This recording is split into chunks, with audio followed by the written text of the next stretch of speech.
आज हम लोग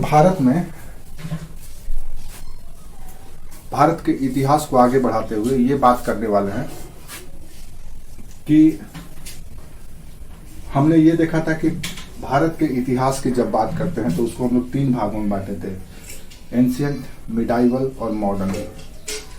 एंशिएंट में हम लोग ये भी देखे थे कि प्राग इतिहास, आदि इतिहास और ऐतिहासिक काल। तो अब हम लोग ये देखने वाले हैं, आज हमारा टॉपिक की शुरुआत होगी। 2 चीज़ों पर हम बात करेंगे। एक तो भारत का नाम भारत क्यों पड़ा और कैसे पड़ा, ये समझेंगे। दूसरा ये देखेंगे कि हम जिस ऐतिहासिक कालखंड की बात कर रहे हैं, हम जिस टाइम पीरियड की बात कर रहे हैं, उस समय भारत में, संपूर्ण भारत में कौन कौन से राजवंश या कौन कौन से राज्य हुए। जब वो राजवंश या राज्य का नाम सिर्फ आपको याद रहेगा तो उससे संबंधित जो भी क्वेश्चन इतिहास में पूछ जाएंगे आप देने में सक्षम होंगे। तो ओवरऑल हम यहाँ पे 2 चीज देखने वाले हैं आज, एज पर टाइम, समय के अनुसार जितना समय होगा। तो सबसे पहले हम देखने वाले हैं कि भारत में ऐतिहासिक काल में कौन कौन से राज्य हुए, इस पे बात कर रहे हैं। कहाँ की बात? भारत की बात। समझ में आया? तो आदि इतिहास में हम लोग बात किए थे इंडस वैली सिविलाइजेशन और वैदिक सभ्यता, ये बात किए थे। अगर याद होगा आपको तो आदि इतिहास में या इसमें हम 2 टाइम पीरियड की बात किए थे। किसकी बात कर रहे हैं हम ये भारत की बात कर रहे हैं। ये भारत है आपका, भारत का इतिहास जो लाखों वर्ष पहले से चले आ रहा है, उसकी बात कर रहे हैं। इस इतिहास में कई तरह का परिवर्तन हुआ है इंडियन हिस्ट्री में। तो भारत के इतिहास में हम यहाँ पे देखे थे, आदि इतिहास में 2 टाइम पीरियड था। एक था सिंधु घाटी सभ्यता, इंडस वैली सिविलाइजेशन। दूसरा था वैदिक सभ्यता या वैदिक संस्कृति। अब वैदिक संस्कृति भी 2 पार्ट में बटा हुआ है। एक है ऋग वैदिक काल, दूसरा है उत्तर वैदिक काल। उत्तर वैदिक काल। अब ऋग वैदिक काल को ऋग वैदिक काल इसलिए कहते हैं क्योंकि ये जो टाइम पीरियड है, जो 2500 ईस्वी पूर्व से लेकर के 1500 ईस्वी पूर्व तक है, ये जो टाइम पीरियड है 2500 बीसी से 1500 बीसी तक का, इस टाइम पीरियड में जो समाज और संस्कृति था वो ऋग्वेद के द्वारा संचालित होता था। ऋग्वेद की रचना इसी समय हुई थी और ऋग्वेद के अनुसार ही समाज और संस्कृति का संचालन होता था। उसके बाद लेटर वैदिक पीरियड या उत्तर वैदिक पीरियड का काल है, जो कि 1500 बीसी से लेकर के 600 बीसी का काल है। ये अपने आप में सवाल है, ये सब याद रखिएगा। इस वैदिक काल में, उत्तर वैदिक काल के जो साहित्य है उसमें 3 आता है, यजुर्वेद, सामवेद और अथर्ववेद। यानी इन तीनों वेदों की रचना इसी समय की गई थी, उत्तर वैदिक काल में 1500 से 600 बीसी में। और वैदिक काल की यजुर्वेद, ये वैदिक संस्कृति। हाँ, वैदिक संस्कृति। हम क्या बात कर रहे हैं? पूरे भारत में इतिहास को कैसे हम लोग काल विभाजन किए हैं, और काल विभाजन में भारत में कौन कौन सा राज्य आया, कौन कौन सी ऐतिहासिक परिवर्तन हुआ, इस पे बात कर रहे हैं। तब उसके बाद फिर हम लोग अपने टॉपिक पे चर्चा करने शुरू करेंगे। तब हम लोग पढ़ेंगे कि सिंधु घाटी सभ्यता क्या है, कहाँ थी, कैसे थे यहाँ के लोग, कैसा था यहाँ का लाइफ स्टाइल, कैसा था यहाँ ट्रेड एंड इकोनॉमी, कैसा था यहाँ का एडमिनिस्ट्रेशन, कैसा था इसका टाउनशिप प्लान, ये सब कुछ हम देखेंगे। उससे सिंधु घाटी सभ्यता का टाइम पीरियड क्या है? 2500 ईस्वी पूर्व से लेकर के सिंधु घाटी सभ्यता का, ये उल्टा लिख दिए हैं क्या? ये उल्टा लिख दिए हैं यहाँ पे थोड़ा सा उल्टा। इसको थोड़ा सा करेक्शन कर लीजिएगा आप लोग यहाँ पे। ऋग वैदिक जो काल है, ऋग वैदिक काल को लिखिएगा 1500 से 1000 और ये 1000 से 600। ये थोड़ा सा आप करेक्शन कर दीजिएगा, ये टाइम पीरियड। ये है 2500 से 2500 BC से 1500 BC, और ये है 1500 BC से 1000 BC, और ये है 1000 BC से 600 BC। ठीक है, ये थोड़ा सा करेक्शन कर लीजिएगा। और ये ईयर अपने आप में सवाल है, अक्सर पूछा जाता है कि सिंधु घाटी सभ्यता का टाइम पीरियड क्या है, उत्तर वैदिक काल का टाइम पीरियड क्या है, या लेटर वैदिक पीरियड कब है, लेटर वैदिक में कौन कौन से वैदिकल टेक्स्ट आते हैं, कौन कौन से वैदिक ग्रंथ आते हैं, ये सब अपने आप में ही सवाल है। ठीक है,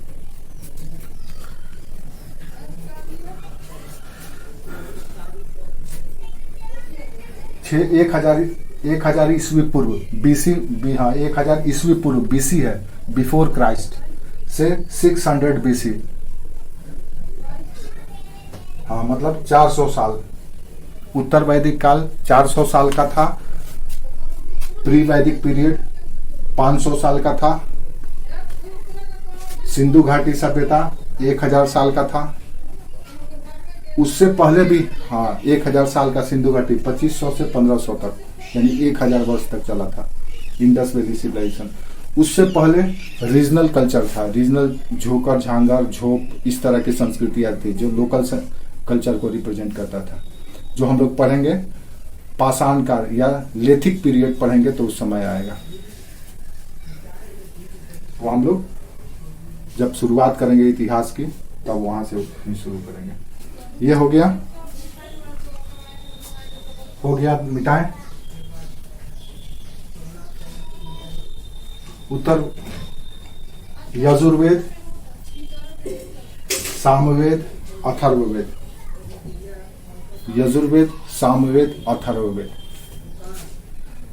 ये चारों के चारों वेद हैं, इसीलिए इसको वैदिक काल कहा जाता है। वेद यानी कि हिंदू रिलीजियस या स्पिरिचुअल टेक्स्ट। हाँ हाँ हाँ, उत्तर वैदिक काल का, लेटर वैदिक पीरियड।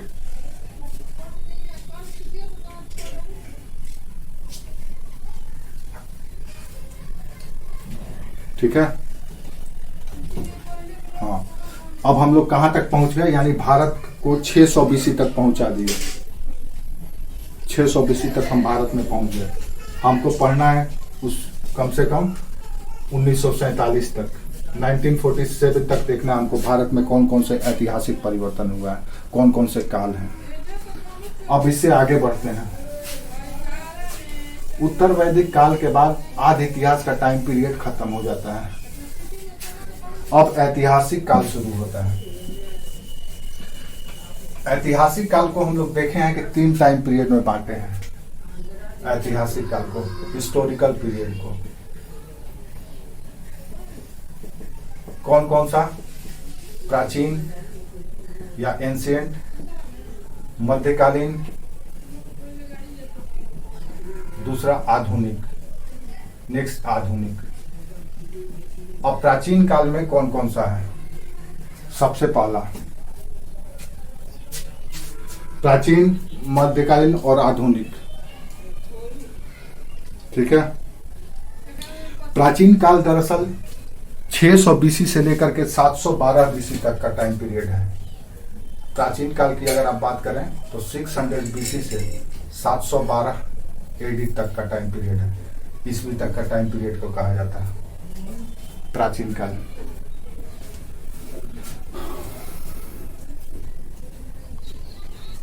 सात सौ बारह 712 तक। अब प्राचीन काल में क्या क्या पढ़ना है हमको, प्राचीन भारत का जब इतिहास पढ़ेंगे तो सबसे पहले पढ़ेंगे महाजनपद काल। सबसे पहला 600 बीसी से शुरू होता है महाजनपद काल, यानी कि पॉलिटिकल सिस्टम का शुरुआत हो जाता है, राजनीतिक प्रणाली।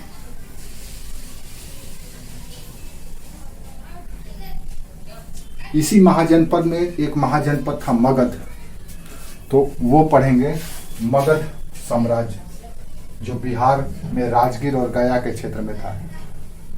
मगध साम्राज्य कब से था? तो 600 बीसी से लेकर के 300 बीसी तक मगध साम्राज्य या मगध महाजनपद, मगध महाजनपद कहो या मगध साम्राज्य भी कह सकते हो, क्योंकि साम्राज्य का कॉन्सेप्ट यहाँ से शुरू हो गया था। इसके बाद आता है मौर्य साम्राज्य। कहाँ पे था? वही बिहार में, पटना। मौर्य साम्राज्य कब से था? तो 300 बीसी से लेकर के, या आप कह सकते हैं 323 ईस्वी पूर्व से लेकर के 184 ईस्वी पूर्व तक था। 323 बीसी पूर्व से 184 बीसी तक, ईस्वी पूर्व तक मौर्य साम्राज्य।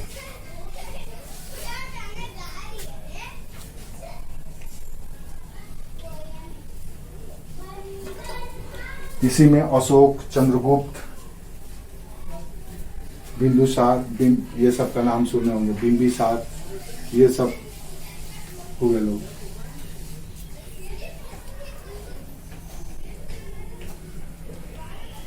मौर्य साम्राज्य के बाद लेटर मौर्य पीरियड या उत्तर मौर्य काल या मौर्योत्तर काल, जो 184 ईस्वी से लेकर के मौर्योत्तर काल,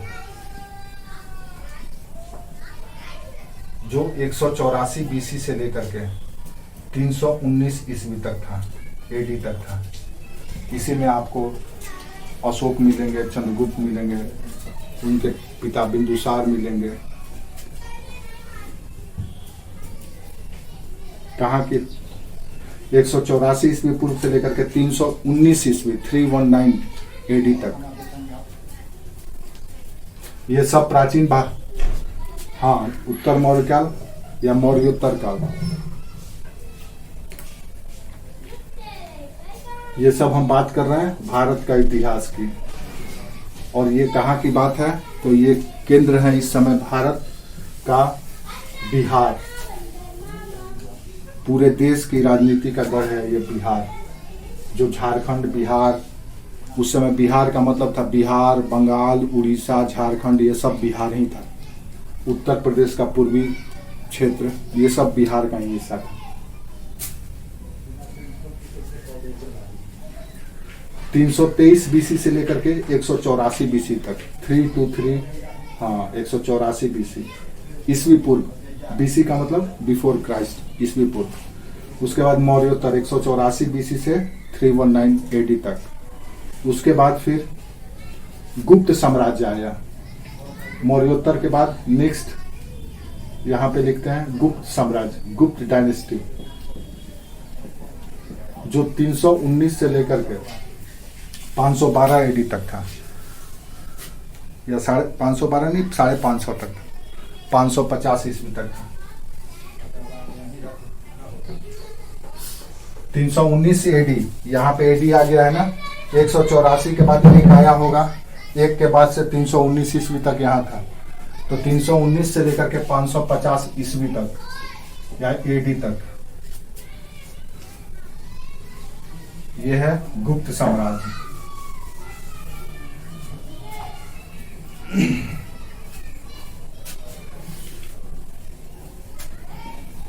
और उसके बाद 550 से लेकर के लगभग 600 तक लेटर गुप्ता पीरियड या गुप्तोत्तर काल, गुप्तोत्तर काल या लेटर गुप्ता पीरियड, जो 550 से लेकर के लगभग 600 ईस्वी तक, 606 ईस्वी तक था। यानी कि गुप्त वंश का पतन हो गया और उसके जो छोटे छोटे सक्सेसर थे, उत्तराधिकारी, उसी क्लान के, उसी वंश के, वो लोग रूल करते रहे। तो गुप्तोत्तर काल। उसके बाद हर्षवर्धन काल, 606 तक, 606।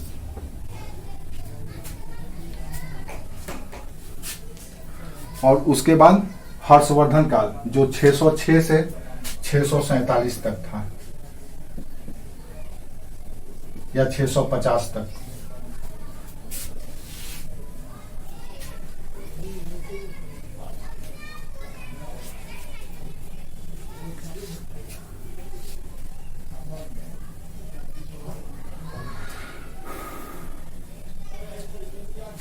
ठीक है,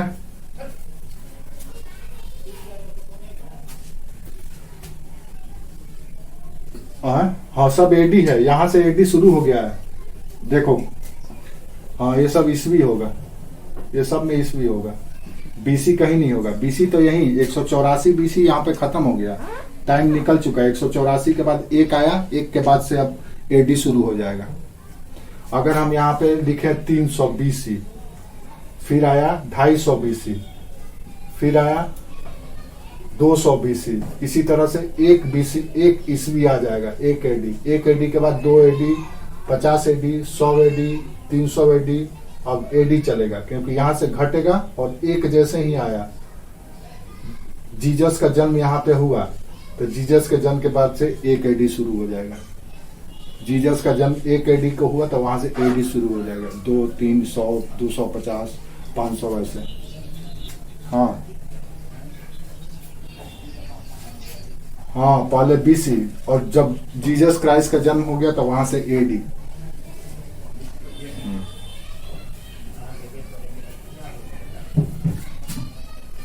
ये काल भी, ये चीज को समझना आपके लिए बहुत जरूरी है, पूरे इतिहास को, इसको दिमाग में एकदम सेट कर लेना तुम लोग, दिमाग में एकदम आप लोग का बैठ जाना चाहिए।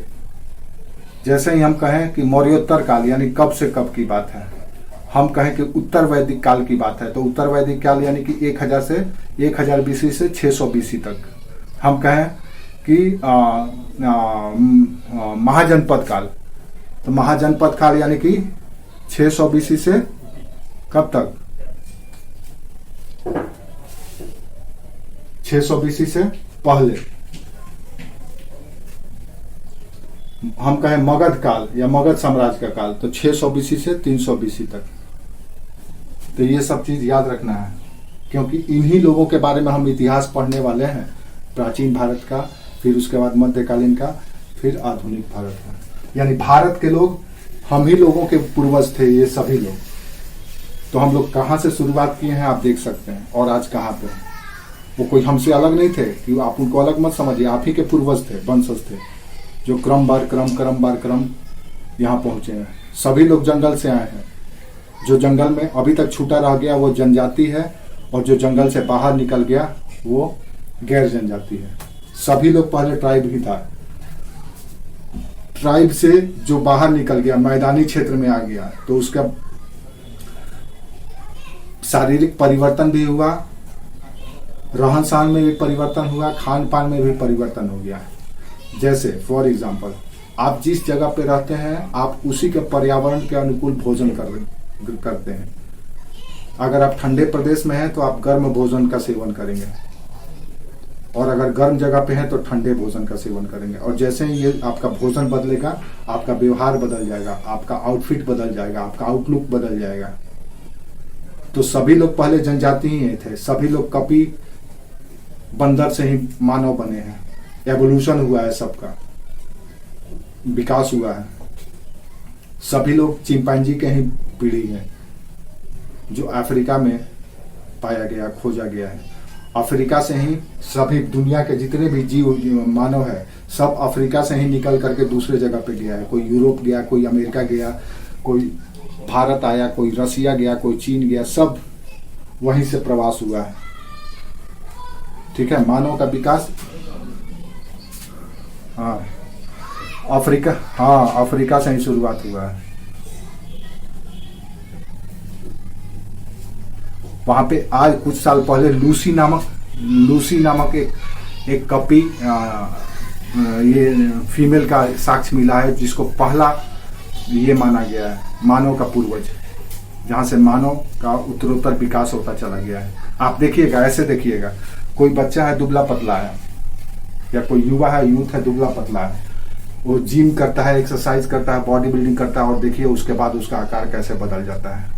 उसी तरह से मानव था। मानव भी पहले 4 पैर पे ही 4 हाथ, 2 हाथ और 2 पैर पे चलता था, फिर खड़ा हुआ, फिर आज ऐसा एकदम स्ट्रेट हो गया। उसका भी पूंछ था, सब कुछ था जो कपी बंदर का है। धीरे धीरे धीरे धीरे एवोल्यूशन होता चला गया। पहले लोग जो वामन अवतार था, हम लोग जो बात किए थे वामन अवतार कब था, किस काल में वामन अवतार था, याद है? वामन अवतार किस काल में हुआ था? हम लोग हिंदू धर्म शास्त्रों के अनुसार काल विभाजन किए थे ना, तो उसमें वामन अवतार हुआ था। वामन अवतार किस काल में हुआ था?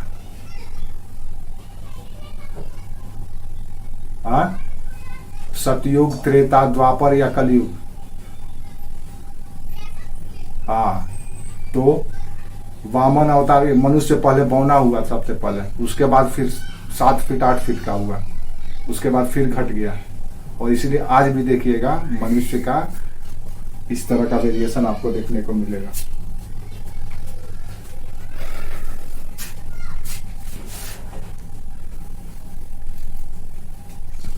समझ में आया? इसको मिटाएं, आगे बढ़ें।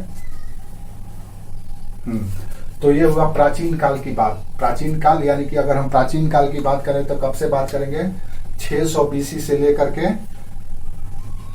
712 ईस्वी तक प्राचीन काल की बात करें। ये सब प्राचीन का ही तो हिस्सा है ना।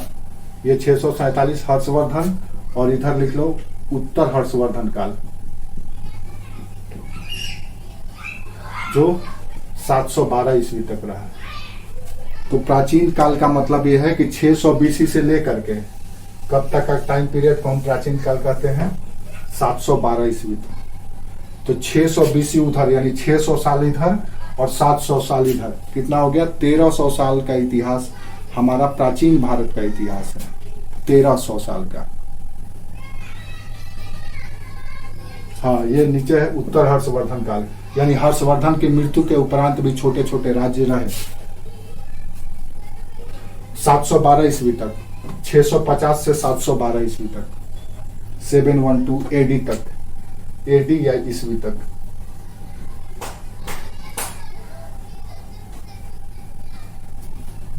ठीक है? हाँ, तो ये प्राचीन भारत की बात कीजिएगा अगर, तो यहाँ पे देखिए पहले ही लिखा हुआ है 600 BC से लेकर के 712 ईस्वी तक। अब इसी को हम क्लासिफाई कर दिए हैं या सेपरेट कर दिए हैं, कौन कौन सा टाइम पीरियड कब कब है। तो अब अगर हम प्राचीन भारत का टॉपिक शुरू करेंगे तो हो सकता यहीं से हम शुरू करेंगे, या हो सकता है आदि इतिहास से शुरू कर दें, वैदिक काल, और या हो सकता है प्री हिस्ट्री से शुरू कर दें, प्रागैतिहासिक काल से, लिथिक पीरियड से, ये स्टोन एज से कह सकते हैं आप, पाषाण काल से। तो वो हमारे ऊपर है कि हम कहाँ से शुरू करेंगे। लेकिन अगर हम प्राचीन भारत की बात करें तो यहाँ से शुरू करेंगे 600 BC से 712 ईस्वी तक। अब मध्यकालीन भारत का इतिहास, मिडिल काल, यहां तक क्लियर है?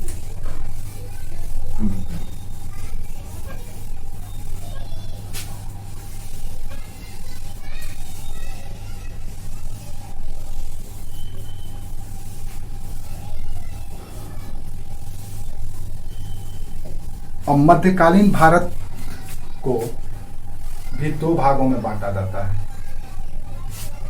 पूर्व मध्यकाल या प्री मिडिल एज या एरा, पूर्व मध्यकाल और उत्तर मध्यकाल।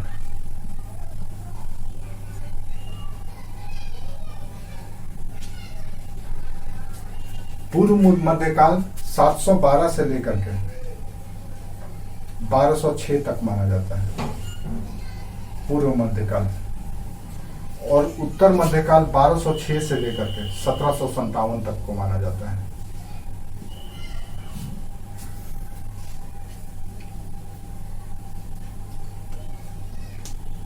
यानी 8वीं शताब्दी से 13वीं शताब्दी तक और 13वीं शताब्दी से 18वीं शताब्दी तक को उत्तर मध्यकाल कहा जाता है।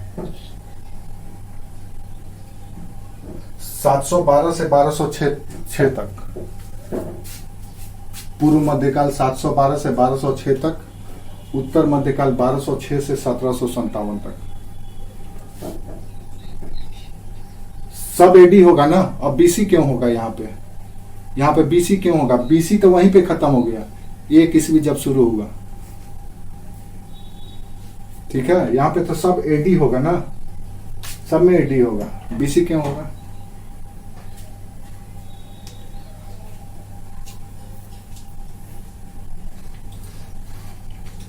ठीक है। अब पूर्व मध्यकाल में कौन कौन से शासन राज्य था ये देख लीजिए भारत में। अगर आप भारत के इतिहास पढ़ रहे हैं तो पूर्व मध्यकाल की अगर हम बात करें, यानी इस टाइम पीरियड में 712 से 1206 तक कौन कौन से राज्य थे, तो इसको आपको समझना होगा।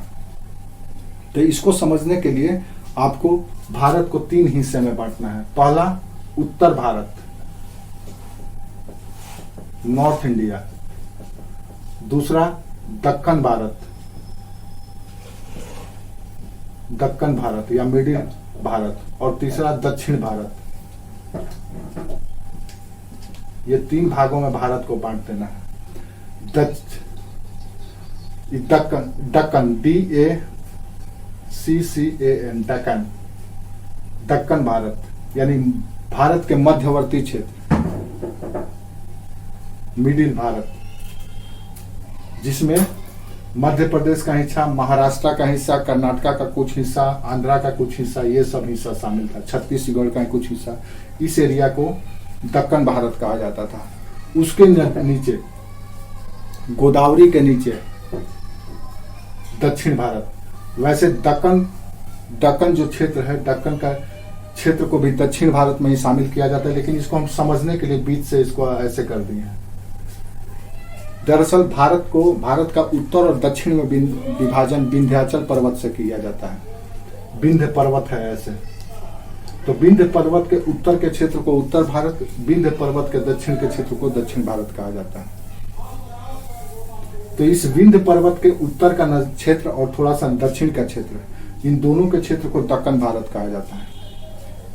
विशेष करके दक्कन भारत में महाराष्ट्र, कर्नाटका का क्षेत्र, इधर आंध्र प्रदेश का क्षेत्र, गोवा, ये सब रीजन है दक्कन भारत का क्षेत्र। छत्तीसगढ़ का क्षेत्र दक्कन भारत में आता है। तो यहाँ पे हम 3 भागों में बांट दिए हैं। तो पूर्व मध्यकाल में भारत में 3 जगह पे 3 अलग अलग राजवंश या 3 अलग अलग राज्य शासन करता था। प्राचीन भारत में सेंटर था बिहार, जो पूरे भारत के राजनीति का केंद्र बिंदु था। लेकिन मध्यकालीन भारत में अब 3 केंद्र बिंदु हो गया, क्योंकि 3 अलग अलग जगह पे पॉलिटिकल पावर डेवलप हो गया।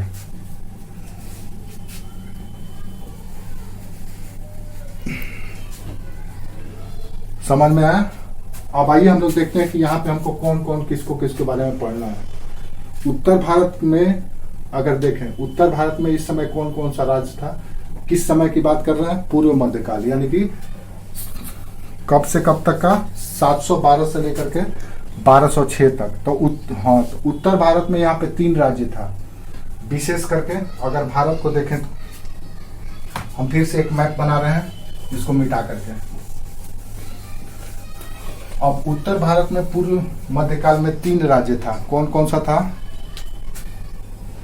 यह भारत, और हमने इसको मान लिया विंध्य पर्वत, विंध्याचल। अब यहाँ पे 3 राज्य था। राजस्थान का जो क्षेत्र था, यहाँ पे राजपूत राज्य था, राजपूत राज्य। कन्नौज का जो क्षेत्र था, ये उत्तर प्रदेश का, पश्चिमी उत्तर प्रदेश, पूर्वी उत्तर प्रदेश, ये सारा जो क्षेत्र था, ये गुर्जर प्रतिहार वंश था, या प्रतिहार वंश, गुर्जर प्रतिहार। और यहीं पे नीचे में बंगाल का जो क्षेत्र था, जो बंगाल, बिहार, उड़ीसा को रिप्रेजेंट करता था, यहाँ पे था पाल राजवंश, पाल डायनेस्टी। तो पूर्व मध्यकाल में उत्तर भारत में 3 प्रमुख राजवंश था। राजपूत राज्य, गुर्जर प्रतिहार राज्य और पाल राजवंश। ठीक है।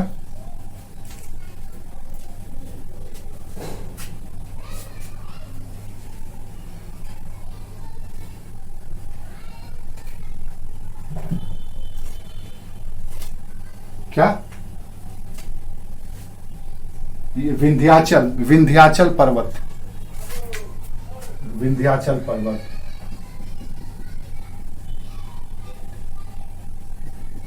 विंध्याचल माउंटेन। हम लोग पढ़ेंगे ज्योग्राफी में क्या है, कैसे बना, क्या इसकी खासियत है।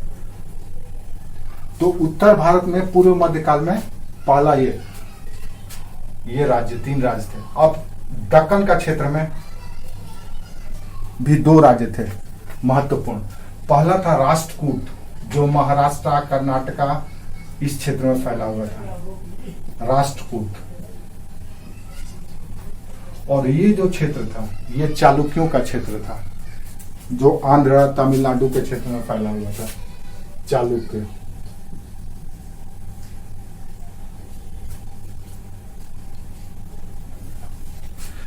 तमिलनाडु के नीचे में यहीं पर एक राज्य था, तमिलनाडु यानी दक्षिणी तमिलनाडु और केरल के क्षेत्र में।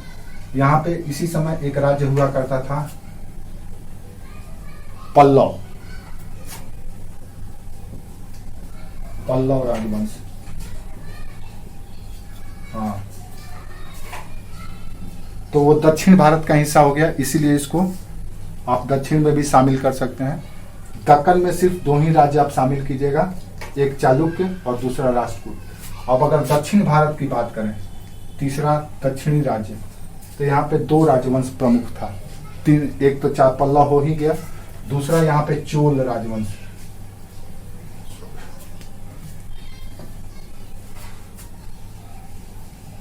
इसको अगर आप पल्लव मान ले, छोटा सा रीजन, तो ये महत्वपूर्ण जो क्षेत्र था, ये एरिया, ये चोल राजवंश था।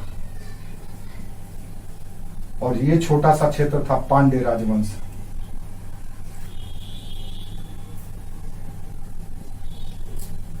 पांड्य राजवंश। तो पूर्व मध्यकाल में की अगर आप बात करें 712 से 1206 तक, तो उत्तर में ये 3 महत्वपूर्ण राज्य, उत्तर भारत के 3 महत्वपूर्ण राज्य, दक्कन भारत के 2 महत्वपूर्ण राज्य, राष्ट्रकूट और चालुक्य, राष्ट्रकूट और चालुक्य 2 महत्वपूर्ण राज्य। दक्षिण भारत के 3 राज्य, चोल, पल्लव और पांड्य। पूर्व मध्यकाल की बात कर रहे हैं, यानी कि अगर भारत के इतिहास 712 ईस्वी से लेकर के 1206 ईस्वी तक पढ़ेंगे तो ये सब कुछ आपको पढ़ना पड़ेगा, इन सब राज्यों के बारे में इतिहास पढ़ना पड़ेगा।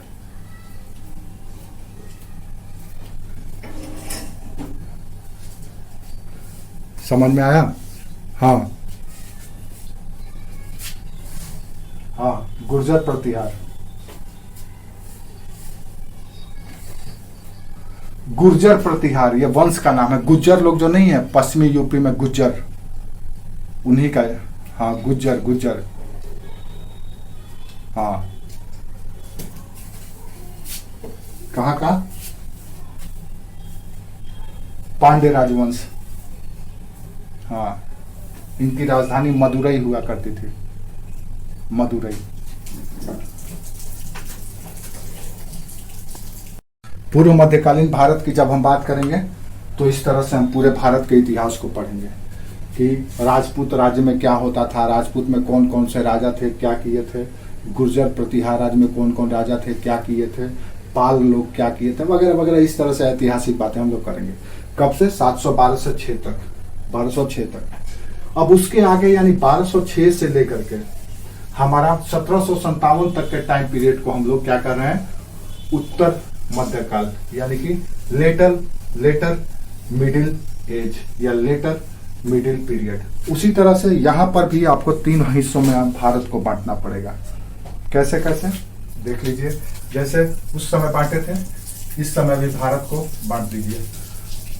अब ये जो लाइन है इसको मिटाइए और यहां से एक लाइन खींचिए आप। अब इसको 3 हिस्सों में बांट देना है। एक चले गया उत्तर भारत, एक चले गया मध्य और एक चले गया दक्षिण भारत। अब दक्षिण भारत में भी उत्तर भारत में भी, अब उत्तर भारत में कौन कौन से मध्यकाल के राज्य थे? तो सबसे पहला उत्तर में था, इस एरिया में राजस्थान के क्षेत्र में राजपूत राज्य या चौहान वंश, विशेष करके पृथ्वीराज चौहान का नाम आप लोग सुने होंगे, तो राजपूतों का राज्य। उत्तर भारत में दिल्ली जिसका सत्ता का केंद्र हुआ, उसमें सल्तनत काल प्लस मुगल काल।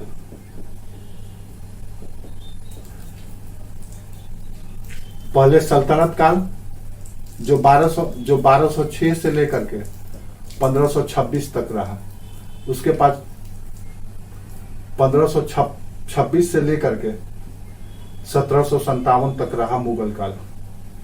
उत्तर भारत का सबसे प्रमुख सत्ता यही था, यानी मुस्लिम शासन शुरू हो गया। इस काल को आप इस्लामिक शासन काल भी कह सकते हैं। उत्तर मध्य काल को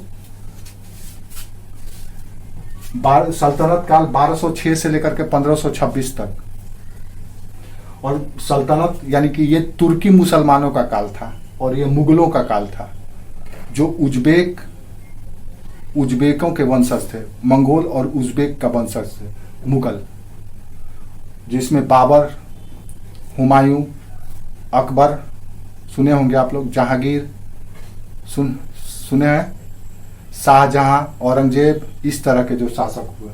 और इसमें कुतुबुद्दीन ऐबक, इल्तुतमिश, रजिया सुल्तान, इस तरह से अलाउद्दीन खिलजी, उससे पहले जलालुद्दीन खिलजी, फिर मोहम्मद बिन तुगलक या गयासुद्दीन तुगलक, फिर मोहम्मद बिन तुगलक, फिर फिरोज तुगलक, इस तरह से। फिर उसके बाद सैयद लोदी, अफगानों का शासन हुआ, वो भी मुगलों काल था। मुगल काल 1526 से 1757 तक। और ये जो शासन था, मुसलमानों का शासन भारत में शुरू हुआ, इस्लामिक रूल। पहले हिंदुओं के द्वारा भारत में रूल किया जाता था, लेकिन अब मुस्लिम शासन शुरू हो गया भारत में, जो 1206 से लेकर के 1757 तक रहा। तो उत्तर भारत में 3 प्रमुख राजवंश है। पहला राजपूत या चौहान वंश, दूसरा सल्तनत और मुगल वंश, और बंगाल में पाल वंश, क्या कहलाता है, बंगाल में यही दिल्ली सल्तनत के आने के बाद ये सब छोटे छोटे जो पाल सेन शासन था वो खत्म हो गया था। अब बंगाल भी पूरा मुगलों और उससे पहले सल्तनत के कब्जे में आ गया। दक्कन भारत में हिंदू राजवंश बना विजयनगर राज्य। विजयनगर राज्य जो हरिहर और बुक्का के द्वारा स्थापित किया गया। दक्कन में, जो दक्कन हम लोग पूर्व मध्यकाल में देखे थे। और दक्षिण भारत में कुछ राज्य बने, जैसे यहां पे बने चेर, फिर चोल, फिर पांड्य, ये सब राज्य रहे, चोर, चेल, पांड्य। और इधर उत्तर में पल्लव, उत्तर पूर्व में पल्लव।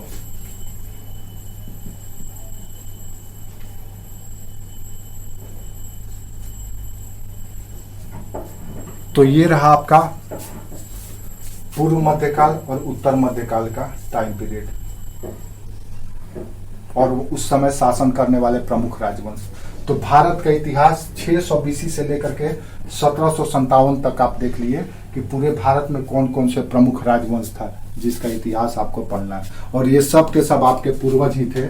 इसको छोड़ दिया जाए तो, मुगलों और सल्तनत को छोड़ दिया जाए तो ये सब के सब आपके पूर्वज हैं, आप ही के रिलेटिव हैं, लोग हैं। ये मुस्लिम लोग हैं जो बाहर से आए हैं और आने के बाद यहाँ पे इस्लामीकरण करेंगे, लोगों को कन्वर्ट करेंगे तलवार के दम पर, लालच दे करके, जैसे आज भी होता है गांव इंटीरियर एरिया में देखिएगा तो ईसाईकरण और इस्लामीकरण लालच दे करके और लोभ दे करके करवाया जा रहा है।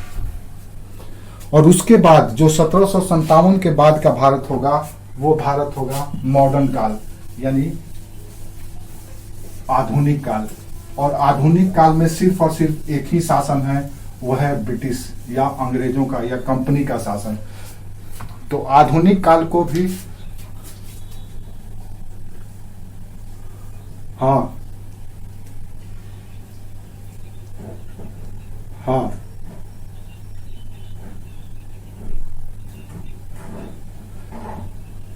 उत्तर, दक्कन और दक्षिण।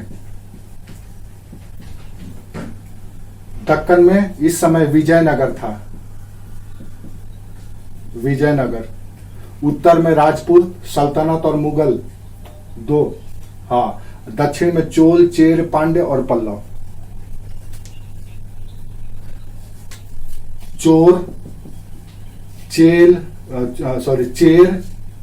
चोल, चोर नहीं, चेर, चोल, पांड्य और पल्लव।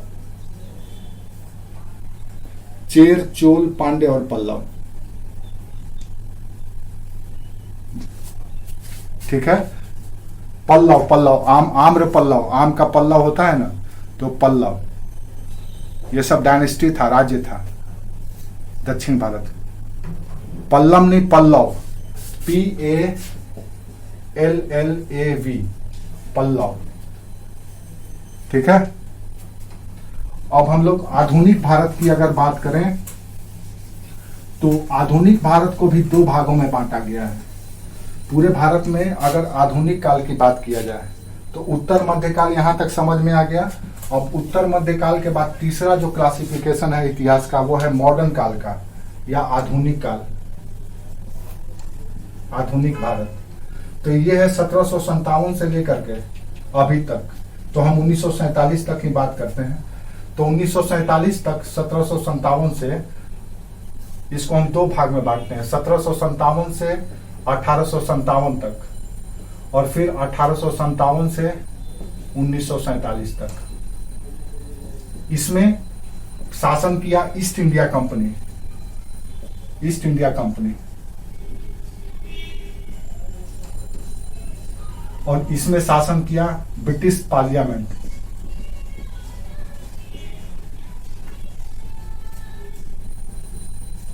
यानी कि ब्रिटिश संसद, यानी सीधे ब्रिटिश सरकार, अंग्रेज सरकार। और ये शासन किया था ब्रिटिश कंपनी। तो आधुनिक काल को भी दो भागों में बांट दिए। ईस्ट इंडिया कंपनी का काल जो 1757 से 1857 तक भारत के विभिन्न हिस्से में रूल किया था। छोटे छोटे राज्य बने हुए थे लेकिन उसका डोमिनेंट था। और उसके बाद ये इस समय 1757 से 1857 तक भारत में कई क्षेत्रीय शक्तियां थी, जैसे मैसूर, मराठा। हाँ, 1757 से 1857, 1947 तक का काल था।